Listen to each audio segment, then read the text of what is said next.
Hello' friends, কি খবৰ? আজি ভিডিঅ'টো মই আপোনালোকলৈ লৈ আহিছোঁ। মই ঠাণ্ডা দিনৰ চুলিখিনি কেনেকৈ যত্ন কৰি ৰাখোঁ চাওঁ আহক। এয়া মই লৈ লৈছোঁ এইখিনি জবা ফুলৰ পাত আৰু জবা ফুলৰ সৈতে জেতুকা আৰু এটুকুৰা এল'ভেৰা, কণী আৰু এটুকুৰা কাজি নেমু। এতিয়া এই সকলোখিনি ছিঙি ল'ম ফুল আৰু পাতৰ সৈতে।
হেনা লগোৱাৰ আগতে সদায় চুলিখিনি আগদিনাখন ধুই পেলাই খুব ধুনীয়াকৈ ফণিয়াই ল'ব লাগে যাতে জট নাথাকে।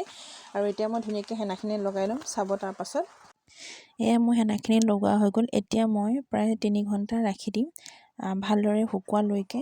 চুলিৰ কাৰণে বহুতো উপযোগী, সেইকাৰণে জেতুকা লগাব লাগে।